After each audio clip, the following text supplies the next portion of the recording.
So I've been seeing a lot of information out there that Ghost is coming out with a new album this year in 2024. Do you think we could expect more Scooby-Doo metal, some Queen-laced pop rock about empires falling, or Tobias Ford saying the word ghoul loudly into my ears for 27 minutes? Who knows? Who genuinely knows? But they got 5 albums out now, and 5 is a great number. I love the number 5. It's like the even number of odd numbers. So what I'm gonna do is rank them from 5 to 1, 5 being the worst, number 1 being the best. So hold on to your papal hats and your crosses because we're going right now. One more thing. These are all just my opinions. So when you throw rocks at me, please just aim for my legs. I always skip leg day anyways. Starting with number 5, we got Prequel. And for the record, none of these albums are bad. I like all of these albums in one way or another. This is probably just my least favorite of the entire bunch. It's not a bad album by any means. It has a lot of great tracks. The tracks I love off it, Faith, Rats is incredible, Dance Macabre is great, a little overplayed for my liking, having gone to a lot of their shows, but also a great song. But everything else out of the tracks that I just mentioned sometimes can feel a little bit like filler. I love the song Witch Image, but man, that just screams filler song. It's good, but man, have they ever played that live? Don't think so. And songs like Pro Memoria and Life Eternal are pretty forgettable, unfortunately. So I'd say all in all with Prequel, about 3 to 4 really good songs. Everything else, you kind of can leave it. And number 4, we got Don't Hurt Me, Don't Hurt Me, Don't Hurt Me, Opus Eponymous. I'm going to start every one of these sections with this was tough, but this was tough. This was really tough to put this in the 4 position because I really love this album. This kind of started it all, came out in 2010, really paved the way for the Ghost that we see today. Got them popular, got Tobias Forge all the credibility and notoriety, had that falling out with his band members. Don't talk about that, John. Don't worry about that. I joke about it a lot, but this album really does scream Scooby-Doo metal with the production and everything. But the riffs on it are pretty incredible. Songs like Stand By Him, which is actually the first song written for this album, Ritual, and Elizabeth, they bang. They frickin' bang. Yeah, they go back to the well a few times live on this album, and for good reason. Ritual just absolutely slaps me in the face every time. The riff is sick. The reason it's going at number 4 now, I really don't have much bad things to say about this album. I think every song is at least pretty good to decent.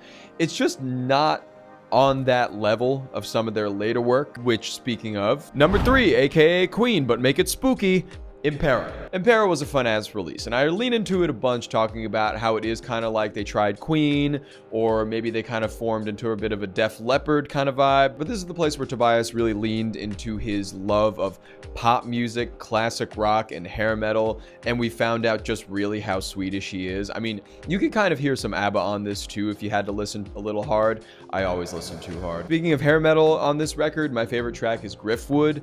Very hair metal inspired, and I loved it. The other few songs that I think are absolutely non-skips by any means are Spillways and Kaiserian. Now, the reason I got number 3 on this list, it's one of the more consistent works that they've done. That's very plain to see. But at times, it can feel a little bloated. I think a lot of people really like this one song that I'm gonna it on real quick, but that one is Watcher of the Sky, and another song like it, Respite on the Spital Fields. I don't know if I'm pronouncing that right. I gotta take a second and be really mean. Those songs have no business being so long and yet so uninteresting. Long Ghost songs have worked before. We've seen Goulet, Zombie Queen, like I think that clears 7 minutes, and that's on Infestissimum.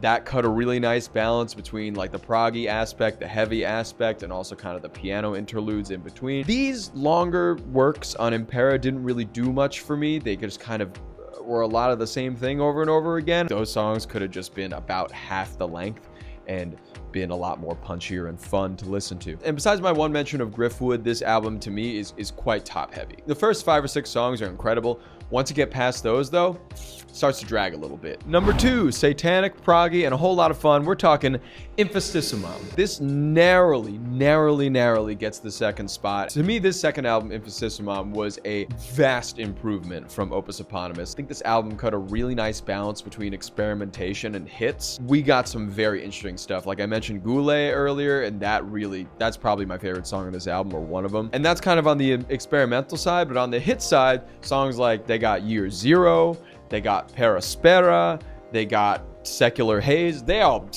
bang. Even kind of deep cutty B-sides on this record, like Idolatrine and Body and Blood, they bring some real good grit to the album. Every song on this record is not a 10 out of 10. It's a great record, but I can't give it to every song. The two skippable tracks that I'm thinking of, don't come at me, is Depths of Satan's Eyes and Monstrance Clock.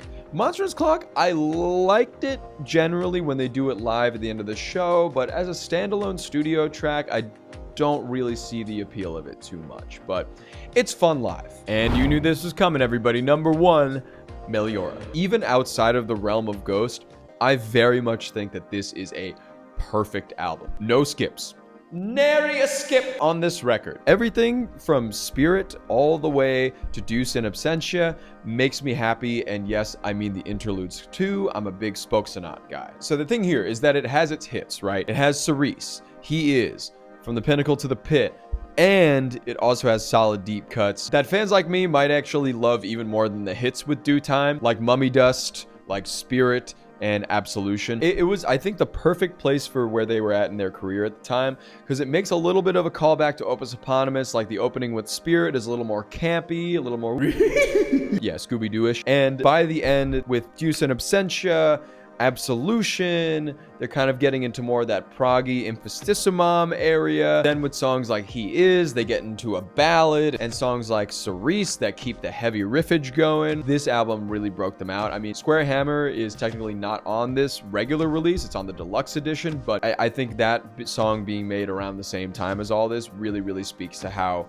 it's a perfect middle of the road between old Ghost and new Ghost that we know today. Well, that's my rankings, and feel free to chew me out in the comments, or feel free to drop in your own rankings in the comments. I would love to know if I'm in the minority or the majority of fans here, so let me know what y'all think. Peace out, y'all. Happy ghosting.